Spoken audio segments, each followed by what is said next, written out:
دیکھیں ہمارا ایک ہی ویژن ہے جب ہم نے 29 دسمبر 2015 کو کام شروع کیا تھا کہ ہم نے پاکستان کو 2050 تک ایک عظیم ملک بنانا ہے۔ کیا آپ کا ویژن ہے کہ بھائی جب آپ 2050 میں کھڑے ہوں گے آپ کے پاس تو یوتھ ہوگی ہی نہیں پیچھے، وہ تو ساری کوئی اٹلی میں، کوئی کینیڈا میں، کوئی US میں بیٹھی ہوگی؟ دیکھیں پاکستان میں رہنا نہ رہنا یہ ایک الگ ڈیبیٹ ہے۔ ابھی مقصد یہ ہے کہ 2050 تک ان لوگوں کا رول ہوگا کیا۔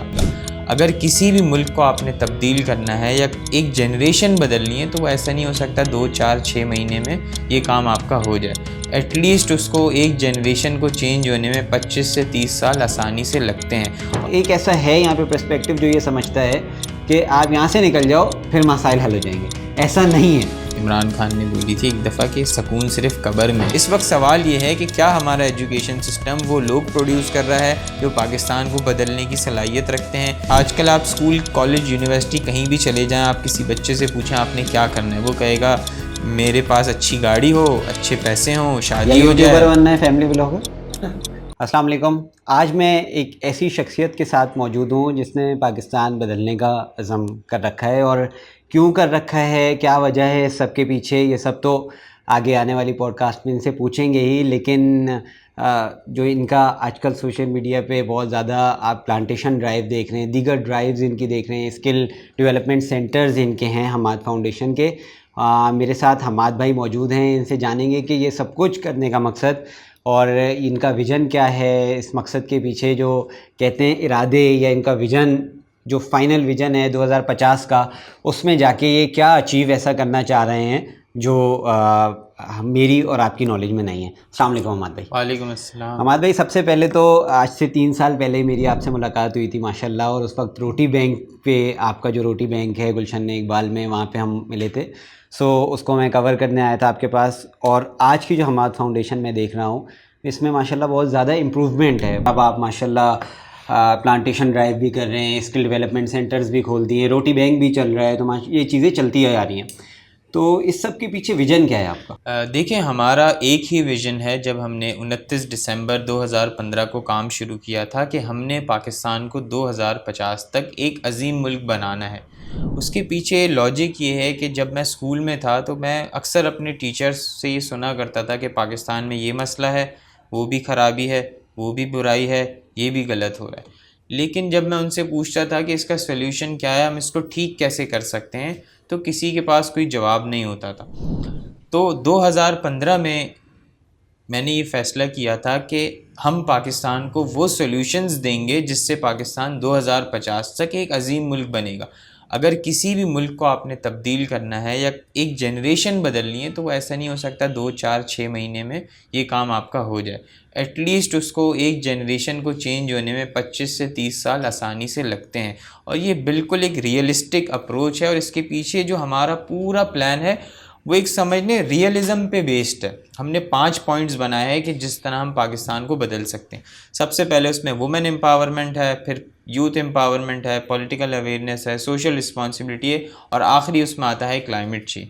ان 5 پوائنٹس پہ ہم بڑا زبردست طریقے سے کام کر رہے ہیں، فل فلیج کام کر رہے ہیں، دن رات میں اور میری ٹیم کام کر رہے ہیں، اور انشاءاللہ 2050 نہیں، اس سے پہلے ہی ہم انشاءاللہ پاکستان کو بدل دیں گے۔ اچھا حماد، آپ نے 2050 کا ذکر کیا، بہت اچھی بات ہے، پاکستان کا ویژن آپ کا ہے حماد فاؤنڈیشن کا پاکستان کو بدلنا۔ مجھے یہ بتائیے کہ 2050 میں اب جس طرح 60% یوتھ ہے، اب یہ باہر جانے کے لیے تلی بیٹھی ہے کہ بھئی ہمیں کسی طرح پاکستان سے باہر نکالو۔ آپ کیا سمجھتے ہیں کہ اب یہ یوتھ جو ہے وہ 60% نہیں تو 30% باہر تو چلی جائے گی جتنی کوششیں ہو رہی ہیں؟ کیا آپ کا ویژن ہے کہ بھائی جب آپ 2050 میں کھڑے ہوں گے آپ کے پاس تو یوتھ ہوگی ہی نہیں پیچھے، وہ تو ساری کوئی اٹلی میں، کوئی کینیڈا میں، کوئی US میں بیٹھی ہوگی؟ دیکھیں ایسا نہیں ہے، پاکستان میں اس وقت 24 کروڑ آبادی ہے، 60% یوتھ ہے۔ 60% سے یہ نہیں ہوگا کہ اچھی خاصی یوتھ باہر چلی جائے۔ بہت سارے لوگ باہر نہیں جا پاتے کسی بھی سرکمسٹانسز کی وجہ سے، چاہے ان کے ماں باپ یہاں ہوں، کسی کے پاس پیسے نہیں ہوتے، کسی کا یہاں بزنس سیٹ اپ ہوتا ہے، تو ایسا نہیں ہو سکتا کہ پوری یوتھ اٹھ کے باہر چلے جائے۔ ہاں، دل میں خواہش ہمیشہ ان کے رہتی بھی ہے اور آگے بھی رہے گی۔ ہمارا مقصد، میں آپ کو انٹرپٹ کر رہا ہوں، ہم ایسا کچھ نہیں کریں گے۔ یوتھ جو ہے وہ، آپ ظاہر ہے اکیلے یہ سب کام نہیں کر سکتے، لیکن یوتھ جو ہے وہ پاکستان کو ترجیح دے کہ بھائی ٹھیک ہے میں باہر سے ڈگری لے کے آ جاؤں لیکن رہوں پاکستان میں۔ دیکھیں پاکستان میں رہنا نہ رہنا یہ ایک الگ ڈیبیٹ ہے. ابھی مقصد یہ ہے کہ 2050 تک ان لوگوں کا رول ہوگا کیا. کہ مطلب اکثر لوگوں کو نا کہ ایک ویگ آئیڈیا لگتا ہے کہ یار یہ 2050 تک کیا بدلیں گے, کیا مطلب کوئی نئی سڑکیں ہوں گی. ایک بات تو یہ سمجھ لیں کہ انفراسٹرکچر چینج ہونے سے قوموں کی نصیب نہیں بدلتے. انفراسٹرکچر چینج ہونے سے اگر دنیا ترقی کر جاتی تو بہت سارے ایسے ممالک ہیں جن کے پاس بہت اچھا انفراسٹرکچر ہے لیکن وہاں پہ ایک ہیومینیٹیرین کرائسس ہے, انہیں ایک گول نہیں ہے ان کے پاس زندگی میں. وہ کیا یورپین کنٹریز, آپ پورا یورپین کنٹریز گھومے ہوئے نا, وہاں کتنا اچھا انفراسٹرکچر ہے, ہر چیز زبردست ہے. بالکل ایسا ہی ہے. کیا ان کی جو نیشن ہے وہ خوش ہے وہاں پر؟ وہاں پہ اگر اچھا اس جو آپ نے بات کی, کیا میں وہاں آپ کو یہ سیوسائڈ بتاؤں, کا ریٹ سب سے زیادہ بہت نہیں زیادہ ہے وہاں کیوں پہ. ہے؟ طلاق کا ریٹ بہت زیادہ ہے, ڈائیورس ریٹ بہت زیادہ تو ہے. انفراسٹرکچر کو ہم اس سے ریلیٹ نہیں کر سکتے کہ پاکستان ترقی کر لے گا تو انفراسٹرکچر اوپر جائے گا تو پاکستان کی جو ہے دوسری چیزیں بھی اوپر جائیں گی. ایسا نہیں ہو سکتا. ہمیں اس وقت جو ضرورت ہے وہ انفراسٹرکچر کی تو ہے بالکل, وہ سب سائڈ بائی سائڈ چیزیں. ہمیں اس وقت ضرورت ہے ایک قوم بننے کی.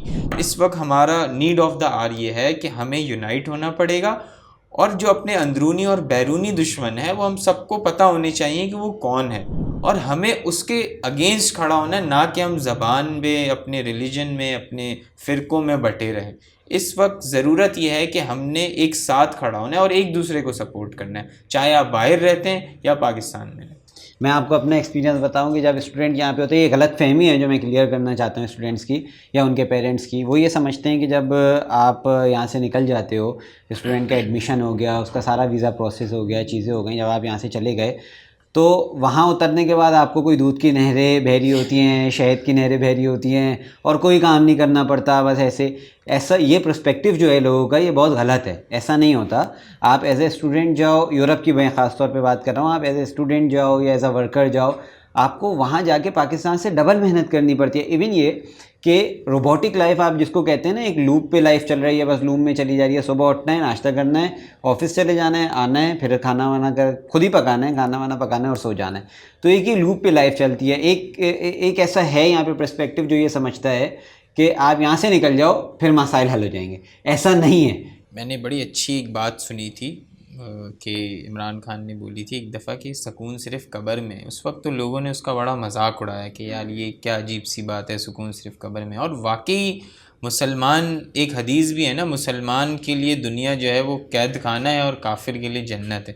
سو ہم جتنی بھی ٹائم زندگی میں رہیں گے, ہماری کوشش جد و جہد ہی ہمیشہ ہماری لگی رہے گی, اور جد و جہد سے ہی ہم وہ رزلٹ اچیو کر سکتے ہیں جو کہ ایک عام آدمی اچیو نہیں کر سکتا. تو جتنی آپ کی لائف اوپر جاتی ہے, آپ کی جو چیلنجز ہیں وہ الگ طریقے کے ہوتے ہیں. میں یہ نہیں کہتا کہ ڈفرینٹ ہوتے ہیں, الگ طریقے کے آپ کے چیلنجز ہو سکتے ہیں. کیونکہ دیکھیں, اگر آپ آج باہر چلے جاتے ہیں اور آپ یہ سوچتے ہیں کہ میرا تو پاکستان سے کبھی کوئی لینا دینا تھا ہی نہیں, اور آپ ان کی کلچر میں, ان کی سوسائٹی میں اتنا زیادہ انوالو ہو جاتے ہیں, اتنا زیادہ ایڈجسٹ ہونے کی کوشش کرتے ہیں, لیکن آپ کو یہ بات یاد رکھنی پڑے گی کہ آپ ایک دیسی ماحول میں پیدا ہوئے ہیں. آپ کی روٹس, آپ کا کلچر پاکستان سے ہے. آپ اگر ایک گدھے پہ آپ لکیریں بنا دیں تو وہ زیبرا نہیں بن سکتا, وہ گدھا ہی رہتا ہے. تو یہ کسی کو مطلب ڈی موٹیویٹ کرنے کے لیے نہیں ہے, لیکن انہیں یہ پتہ ہونی چاہیے کہ ہماری کیپیسٹی کہاں ہے, ہم کہاں تک جا سکتے ہیں, ہم کتنا ایکسپلور کر سکتے ہیں, ہم ان کے کلچر میں کیا چیزیں اچھی ہیں وہ ان سے سیکھ لیں. ان کی کلچر کی ہر چیز بھی تو اچھی نہیں ہے نا. ظاہر ہے ہمارا بھی ایک کلچر ہے پرانا, 1400 سال سے ایک اسلامک ہسٹری چلتی ہوئی آ رہی ہے, تو ہم میں بھی کچھ اچھائی ہوگی. تو ٹوٹلی یہ کہنا کہ ہمارے پاس تو کچھ اچھا ہے ہی نہیں, یہ بھی ایک بڑا غلط ہم لوگوں کو مسئلہ یہ ہے. مجھے ایسا لگتا ہے کہ جیسے ہم اپنا کلچر فالو ہی نہیں کرتے. جو ہمارا کلچر ہے بیسکلی, آپ کا بھی باہر کا ایکسپوجر ہے, وہ صفائی, جو نفس ایمان جس کے بارے میں کہا گیا ہے, وہ لوگ فالو کر رہے ہیں. اور ابھی ہم اگر آپ کے آفس سے باہر نکلیں, کونے پہ ہی چلے جائیں, تو یہ کچرے کا ڈھیر پڑا ہوا ہوگا. یہ گورنمنٹ کی غلطی نہیں ہے, یا یہ آپ یہ کہہ سکتے ہیں کہ آفیشلس کی غلطی نہیں ہے, یہ ہماری غلطی ہے جو لوگوں کو ریئلائز نہیں ہوتی. ایسے ہی ہے کہ بھائی لوگ جو ہے وہ کچرا پھینک کے چلے جائیں گے, یہ رسپانسبلٹی وہاں جا کے وہ رسپانسبلٹی پوری کریں گے کہ بھائی ٹائم پہ گاڑی آئے گی, آپ نے ایک اسپیسیفک جگہ بنی ہے جہاں کچرا پھینکنا ہے.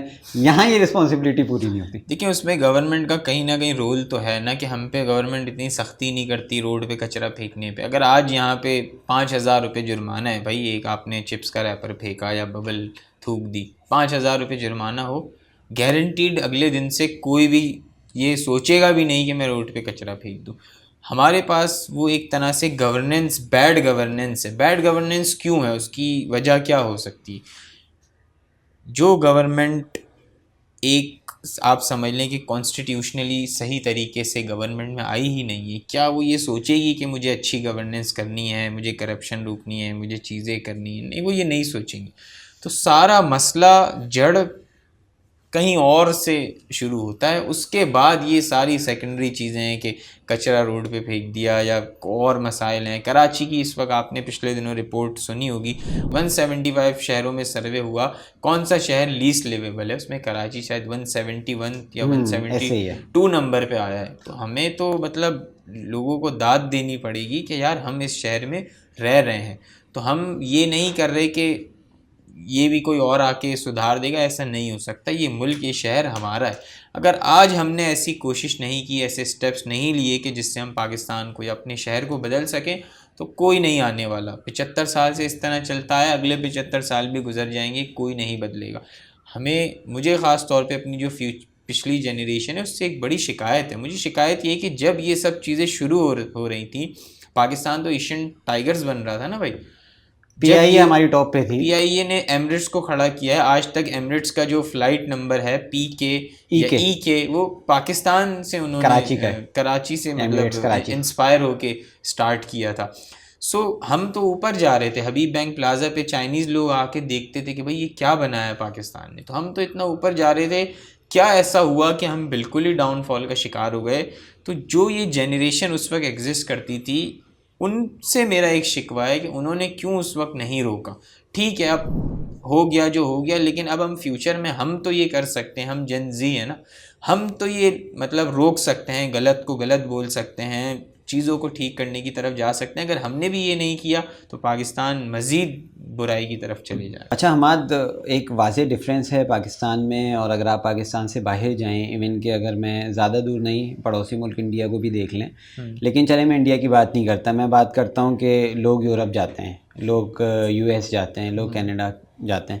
لوگ کیوں پسند کر رہے ہیں وہاں جانا؟ حالانکہ سسٹم ایجوکیشن لیول پاکستان میں بہت اچھا ہے, لیکن اگر آپ پرائیویٹ انسٹیٹیوٹس میں دیکھیں, گورنمنٹ انسٹیٹیوٹس میں آپ چلے جائیں, آپ کراچی یونیورسٹی کا حال دیکھیں, آپ کلاس لے رہے ہوں گے, اوپر سے کبوتر جا رہا ہے بیٹ کرتا ہوا آپ کی, اور گورنمنٹ اسکولس میں ٹیچر نہیں آ رہے. سو آپ کیا سمجھتے ہیں کہ لوگ کیوں جانا پسند کر رہے ہیں؟ کیونکہ اسٹوڈنٹس تو اس وقت اسکول کا ہو, کالج کا ہو, یونیورسٹی کا ہو, وہ صرف اس کی ایک شرط یہ ہے کہ بھائی مجھے جہاز میں بٹھاؤ, مجھے باہر بھیجو. دیکھیں, پاکستان کو ایجوکیشن سسٹم کو اگر آپ نے سمجھنا ہے نا, تو ہمارا ایجوکیشن سسٹم اس وقت 3 حصوں میں ڈیوائیڈڈ ہے. ایک آپ کے پاس مدرسہ میڈیم کے بچے آ گئے, ایک انگلش میڈیم آ گیا, ایک اردو میڈیم کا بچہ آ گیا. اب ان تینوں میں آپ دیکھیں گے نا, ایک بہت بڑا ڈفرینس ہے. جو مدرسہ میڈیم کا بچہ ہے وہ انگلش میڈیم سے بات نہیں کر سکتا, اس کی انگلش اتنی اچھی نہیں ہے کہ وہ گھبراتا ہے. ہمیں یہ لگتا ہے کہ جو OA لیولز والے بچے ہیں, اور ایک مدرسہ میڈیم کا ایک کانسیپٹ یہ بنا ہوا ہے کہ وہ ذرا middle class, lower middle class کے بچے مدرسے جائیں گے, وہ ایک مائنڈ سیٹ بنا ہوا ہے, مائنڈ سیٹ بن گیا. ان سے تھوڑے اوپر بچے اردو میڈیم جائیں گے, اور ہائیسٹ ایلیٹ کلاس جو ہوگی, جو افورڈ کر سکتے ہیں, وہی انگلش میڈیم جا سکتے ہیں. کیونکہ ہماری جو فیسز ہیں اس وقت پرائمری اسکول کی, سیکنڈری اسکول کی, میرے خیال ہے ہزاروں میں 25-25 30 ہزار ایک مہینے کی اسکول کی فیس ہے انگلش میڈیم کی. میں آپ کو ایک بات بتاؤں, جتنی آپ فیسز بتا رہے ہیں نا, آپ اگر 30 کو ملٹیپلائی بائی 12 کریں, اتنے میں بچہ باہر پڑھنے چلا جائے. اور کیسے پڑھنے جائے کہ اس میں فری پڑھائی کرے گا, ایون اس کو اسٹائپینڈ ملے گی. تو یہ جو ہماری فیسز ہیں, میں اگر آپ کو یونیورسٹی کی فیس بتاؤں, ایک پرائیویٹ یونیورسٹی ہے آپ کے آفس کے قریب ہی, اس کی فیس 1.5 لاکھ روپے پر سیمسٹر ہے. بیچلرس کے بچے کی 1.5 لاکھ روپے پر سیمسٹر. ایسے ہی اگر چھوٹی سی مثال میں آپ کو دوں, لوگ اٹلی جا رہے ہیں, لیگزمبرگ جا رہے ہیں. کیوں جا رہے ہیں؟ کہ ایک تو پڑھائی فری ہو رہی ہے, سیکنڈ یہ کہ ان کو جو 6 مہینے کے پیسے مل رہے ہیں وہ 12 سے 14 لاکھ روپے کے درمیان مل رہے ہیں. یار تو لوگ کیوں نہیں جائیں گے باہر؟ دیکھیے, باہر تو بالکل لوگ اسی وجہ سے جانا پسند کرتے ہیں نا, وہاں پہ ان کو ویجز اچھی مل جاتی ہیں, پھر وہ پڑھائی کے ساتھ ساتھ اپنی جاب کر سکتے ہیں, سیونگ ہو جاتی ہے, ماسٹرز وہ اپنا خود سپانسر کر لیتے ہیں, گریڈز اچھے آ جائیں تو ان کو سپانسرشپ بھی مل جاتی ہے. لیکن اصل مقصد اس وقت یہ نہیں ہے کہ باہر کیا چیزیں ہو رہی ہیں. اصل مقصد ہمارے ملک کا ہے کہ ہم اس میں کیا کر سکتے ہیں اپنے ایجوکیشن نظام کو بدلنے کے لیے. پھر جب بندہ او اے لیولس کرنے کے بعد یونیورسٹی میں جاتا ہے تو پھر وہی اس کے مسائل شروع ہو جاتے ہیں کہ جو یہاں پہ یونیورسٹی پڑھتا ہے وہ جاب نہیں کر سکتا, کیونکہ یونیورسٹی کی ٹائمنگ اس طرح ہوتی ہے کہ ایک دن آپ کو 3 بجے آنا ہے, ایک دن صبح 10 بجے آنا ہے, اگلے دن شام کو 6 بجے آنا ہے. تو وہ کوئی بھی کمپنی میں جائے گا یا کہیں جاب کرنے جاتا ہے تو بڑا اس کے لیے مشکل ہو جاتا ہے اس ٹائم مینجمنٹ کو کرنا. سو ٹھیک ہے, باہر جا رہے ہیں, چیزیں لوگ کر رہے ہیں, بٹ اس وقت سوال یہ ہے کہ کیا ہمارا ایجوکیشن سسٹم وہ لوگ پروڈیوس کر رہا ہے جو پاکستان کو بدلنے کی صلاحیت رکھتے ہیں. مجھے نہیں یاد کہ ریسنٹ پاسٹ میں ہم نے کوئی ایسا بڑا آدمی پروڈیوس کر دیا ہو, عبدالقدیر خان جیسا, یا کوئی بڑا سائنٹسٹ, یا کوئی بڑا ایسا شخص جو پاکستان کو بدلنے کی صلاحیت رکھتا ہو. میرے خیال ہے پاکستان کے جتنے بھی لوگ ہیں جو پاکستان میں چینج لے کر آئے ہیں کسی نہ کسی حد تک, ہم وہ اپنی فنگر ٹپس پہ گن سکتے ہیں. ہمیں شاید ابھی 8-10 لوگ فوراً یاد آ جائیں, لیکن ریسنٹ پاسٹ میں کوئی ایسا شخص نہیں جو آپ کو یاد آ رہا ہو ہاں یار یہ پاکستان کو بدلنے کی صلاحیت رکھتا ہے فیوچر میں. کیونکہ آپ یہ سمجھتے ہیں کہ بیس اچھی نہیں ہے, جب بیس اچھی نہیں ہوگی تو بلڈنگ کیسے کھڑی ہوگی؟ بالکل, بیس وہی بات ہے کہ بیس ان کی, آج کل آپ اسکول, کالج, یونیورسٹی کہیں بھی چلے جائیں, آپ کسی بچے سے پوچھیں آپ نے کیا کرنا ہے, وہ کہے گا میرے پاس اچھی گاڑی ہو, اچھے پیسے ہوں, شادی ہو جائے, یوٹیوبر بننا ہے, فیملی بلاگر شادی ہو جائے اس کی, شادی ہونے کے بعد اس کو جو ہے نا اس کے بچے ہو جائیں, ان کے بچے ہو جائیں, اور پھر وہ دنیا سے چلے جائے. تو یہی تو انسان اور جانور میں کوئی فرق تو نہیں رہا. ہمیں تو اللہ نے اشرف المخلوقات بنایا نا. ٹیچر جو ہوتے ہیں اس کے علاوہ وہ کسی بھی معاشرے کا آپ سمجھ لیں اہم ستون ہوتے ہیں. وہ ڈیسائیڈ کرتے ہیں کہ پاکستان کی یا کسی بھی ملک کی اگلی جنریشن کہاں کس ڈائریکشن میں جانے والی. لیکن معذرت کے ساتھ آج کل جو ہمارے پرائمری کے ٹیچرز ہیں ان کا مین گول صرف یہ ہے کہ ہم نے ٹیچنگ اس لیے کرنی ہے کہ پڑھائی کے ساتھ ساتھ ہم کچھ ہماری انکم جنریشن شروع ہو جائے. سو ایک بڑا شہزاد روئے کو میں ایک دفعہ سن رہا تھا, انہوں نے بڑی اچھی بات کی تھی. انہوں نے کہا تھا یار جس طرح آپ ڈینٹسٹ کے ڈاکٹر کے پاس جاتے ہیں جب آپ کے دانت میں درد ہوتا ہے, اگر آپ کے دماغ میں درد ہوتا ہے تو آپ دماغ کے ڈاکٹر کے پاس جاتے ہیں, اسی طرح جب جو آپ کا ٹیچر ہے, ٹیچر بننے کے لائق بھی ہے, اس کے گریڈز کیا ہیں, اس کو ٹیچنگ اس نے پڑھی بھی ہے کہ کیسے بچوں کو پڑھانا ہے. تو یہ ہمارا جو ایجوکیشن کا مسئلہ ہے یہ شروع ہی ہمارا بیسک کے جی پرائمری سے ہوتا ہے. 5 سال کا بچہ ہوتا نہیں ہے, ہم اس سے جو ہے نا وہ اسکول میں ڈالنے کی فکر کرتے ہیں. 5 سال بھی زیادہ, اب تو میرے خیال ہے 5 سال کے بچے کو 2-2 کلو کے بیگ بیچارے کو اٹھا کے لے کے جانے پڑ رہے ہوتے ہیں. یہاں پہ میں نے دیکھا ہے پیرنٹس اس لیے پریشان ہوتے ہیں کہ بچہ اتنا بھاری, بچے سے زیادہ بھاری بیگ ہوتا ہے کہ بچہ اتنا بھاری بیگ اٹھا کے کیسے لے کے جائے گا. بچے سے زیادہ بھاری بیگ اس لیے ہوتا ہے کہ ہمارے اس وقت بچوں کو وہ غذا بھی نہیں مل رہی جو کہ ملنی چاہیے. ہماری جو اچھی خاصی بچے ہیں وہ سٹنٹڈ گروتھ کا شکار ہیں, مطلب انہیں غذا ہی پوری نہیں مل رہی کہ وہ جو ہے نا مطلب اپنے قد پہ پہنچیں یا اپنے پورے وزن پہ پہنچیں. یہ تو آپ بات کر رہے ہیں شہر کے اسکولز کی. اگر آپ گاؤں دیہات میں جائیں گے وہاں اسکول تو ایگزسٹ کرتے ہیں, نہ وہاں ٹیچر آتا ہے, نہ وہاں اکثر آپ سندھ کے کسی اسکولوں میں جائیں گے وہاں بھینسیں گائے بیل بندھے ہوئے ہوتے ہیں. تو مطلب وہ پیپرز میں بیسکلی باڑا ہوتا ہے ایک طریقے کا, وہ اسکول نہیں ہوتا. وہ میں گیا ہوں, میں نے بہت ایک آرگنائزیشن کے ساتھ جب میں کام کرتا تھا تو میں نے دیکھا کہ ان لوگوں کے لیے ایگزسٹ ہی نہیں کرتی کہ بھئی کتاب ہوتی کیا ہے, یا پین ہوتا کیا ہے, پینسل ہوتی کیا ہے. حالانکہ وہ سب سے زیادہ میں یہ سمجھتا ہوں کہ اگر آپ انٹیریئر سندھ کی بات کریں اور انٹیریئر پنجاب, خیر کچھ بہتر ہے, اس کی بات کریں تو وہ کراچی, حیدرآباد, میرپور ان لوگوں سے زیادہ ڈیزرونگ ہیں, کیونکہ ان کو نہ ان کے بڑوں کو پڑھنے دیا, میں تو یہ کہتا ہوں کہ پڑھنے ہی نہیں دیا گیا, نہ پڑھنے دیا گیا ہے, نہ وہ جو نئی نسل آ رہی ہے نہ ان کو پڑھنے دیا گیا ہے. پاکستان کی جو اب میں یہ سمجھتا ہوں کہ آبادی یا جو یوتھ آ رہی ہے ان کا صرف ایک ہی مقصد ہے, شاید آپ مجھ سے میری بات سے ایگری کریں یا نہیں, وہ یوٹیوب کھولتے ہیں, وہ کہتے ہیں بھائی فلاں ہے مجھے یہ بننا ہے. وہ ڈاکٹر عبدالقدیر خان نہیں بننے جا رہا, وہ عارفہ کریم نہیں بننے جا رہا, وہ یہ کہتا ہے کہ بھائی یہ مجھے یہ بننا ہے, مجھے بس پیسے اکاؤنٹ میں چاہیے میرے. سمجھتے ہیں آپ کہ چینج ہو گیا ہے معاشرہ, جیسے پہلے تھا ویسے ہی رہا؟ دیکھیں اس وقت ٹوٹلی سوشل میڈیا ڈومیننٹ ہماری سوسائٹی ہو چکی ہے. جو اتنا ہمیں ایکسپوجر مل گیا ہے سوشل میڈیا پہ, اسی وجہ سے لوگ ایک بچے خاص طور پہ ایک غلط ڈائریکشن میں جانا شروع ہو گئے. تو وہی میں کہہ رہا ہوں کہ ہماری جو چینج کا آغاز ہوگا وہ ایسا نہیں ہو سکتا سیکنڈری سے یا یونیورسٹی سے چینج ہو. پرائمری سے ہی گورنمنٹ کو ایسے فیصلے لینے پڑیں گے کہ جو کہ ہم پرائمری سے ہی بچوں کو چینج کرنا شروع کریں, کیونکہ اس وقت جو ایجوکیشن کا نظام ہمارا جس طرف چلا گیا ہے, جس میں پیسہ انوالو ہو گیا ہے, تو ایک کمرشلائز انڈسٹری ہو گئی ہے. تو لوگوں کا اس وقت فوکس بھی بچوں کی زندگیاں بدلنا، پاکستان کو بدلنا نہیں ہے. انہوں نے اپنے پیسے کمانے، جس کی وجہ سے کچھ ایسے ڈیسیشنز ہو رہے ہیں جو کہ ایجوکیشن کے لیے بڑے نقصان دیں آگے جا کے. ایگزیکٹلی. بس مجھے آخری بات آپ یہ بتائیں کہ یہ ہم نے ساری چیزیں ڈسکس کر لی پڑھائی کی. میں خاص طور پہ پڑھائی کی بات اس لیے بار بار کر رہا ہوں کیونکہ ہم اس پہ بیس کر رہے ہیں. حماد فاؤنڈیشن کے پڑھائی کو لے کے، بچوں کی ایجوکیشن کو لے کے، چاہے وہ پرائمری ہو، سیکنڈری ہو، یونیورسٹی لیول ہو، کیا گولز ہیں بالکل آخری، پھر ہم اس کے بعد وائنڈ اپ کریں گے. صرف مجھے یہ چاہیے کہ حماد فاؤنڈیشن کے گولز کیا ہیں. دیکھیں اس وقت ہمارے ایک اسکل سینٹر کوئٹہ میں چل رہا ہے جہاں پہ ہم کمپیوٹر اور ڈفرینٹ کورسز کروا رہے ہیں لوگوں کو free of cost, white collar لوگوں کو، تاکہ وہ ایک عظیم پاکستان کی طرف کنٹریبیوٹ کر سکیں، ڈیجیٹلائزیشن کی طرف، دوسری چیزیں. اس کے علاوہ ہمارا ایک وومن روزگار سینٹر ہے جہاں پہ ہم خواتین کو وہ کورسز کرانے جس سے وہ ایک فائنینشلی طریقے سے انڈیپینڈنٹ ہوں.